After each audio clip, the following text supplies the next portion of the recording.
அதையும் மீறி உங்களுக்கு அந்த ஃபார்ம் கிடைக்கலன்னா இருக்கவே இருக்கும் ஆன்லைன். தேர்தல் ஆணையம் அந்த வெப்சைட்டில் போய் அந்த ஃபார்மை டவுன்லோட் பண்ணி நீங்கள் ஃபில்அப் பண்ணி சப்மிட் பண்ணலாம். உங்கள் வீட்டில் இருக்கிறவங்களுக்கு நீங்கள் செஞ்சு கொடுங்க, பக்கத்து வீட்டில் இருக்கிறவங்களுக்கு செஞ்சு கொடுங்க, தெரிஞ்சவங்களுக்கு, தெரியாதவங்களுக்கு, பழகினவங்களுக்கு, பழகாதவங்களுக்கு எல்லாருக்குமே நீங்கள் தயவு செஞ்சு கொடுங்க. அண்ட் ரொம்ப முக்கியமாக நம்ம ஜென்சி கிட்ஸ், நம்ம ஃபஸ்ட் டைம் ஓட்டர்ஸ், நம்ம புது வாக்காளர்கள், நம்ம நண்பா நண்பிகள், அவங்க ரொம்ப கேர்ஃபுல்லாக இருக்கணும்.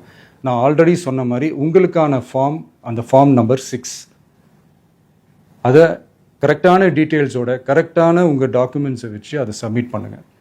ஏன்னா வரப்போகிற தேர்தலில் நீங்கள் தான், அந்த ஜென்சி வாக்காளர்கள் தான் மிக முக்கியமான ஒரு ஃபோர்ஸ் அப்படின்றது எல்லாருக்குமே தெரிஞ்ச ஒரு விஷயம். அதனால் உங்களை டிஸ்டர்ப் பண்ணுறதுக்கு, உங்கள் பேரை அதில் இன்க்ளூட் பண்ணாமல் செய்கிறதுக்கு என்னென்ன வேலைகள் செய்யணுமோ, என்னென்ன தில்லுமுள்ளு வேலைகள் செய்யணுமோ எல்லாமே அவங்க செய்வாங்க. இது நமக்கு எல்லா திசையிலையும் எல்லா பிரச்சனைகள் கொடுத்துட்டு தானே இருக்கிறாங்க.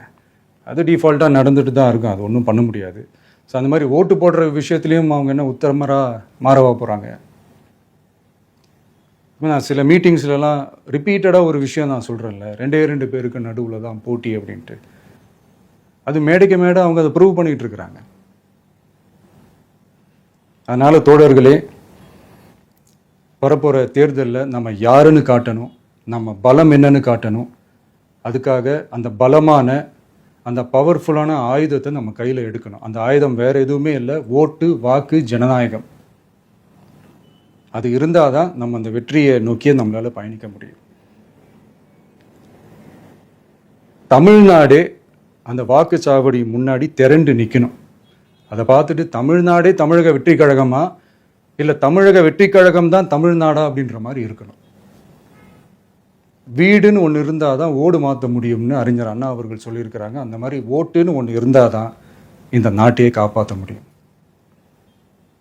அப்புறம் இன்னொரு முக்கியமான விஷயம், அந்த எனிமரேஷன் ஃபார்ம் நீங்கள் ஆன்லைனில் நீங்கள் ஃபில்அப் பண்ணும்போது அதில் ஒரு சில ப்ராப்ளம்ஸ் வர்றதுக்கு வாய்ப்பு இருக்குது. அது உங்களுடைய ஓட்டர் ஐடியில் இருக்கிற உங்கள் பேரும், ஆதார் கார்டில் இருக்கிற பேரும், அந்த ஸ்பெல்லிங், இனிஷியல்ஸ் எல்லாமே ஒரே மாதிரி இருந்தால் தான் அது அக்செப்ட் ஆகும், இல்லைன்னா அக்செப்ட் ஆகாது.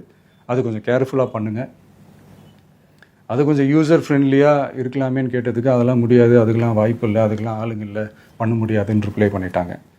ஸோ அதனால் மைடியர் டிவிகே தோழர்களே, மைடியர் ஜென்சி படை பலமே, உஷாராக இருங்க, கான்ஃபிடெண்ட்டாக இருங்க, நல்லதே நடக்கும், வெற்றி நிச்சயம். மீண்டும் சந்திக்கும் வரை நன்றி, வணக்கம்.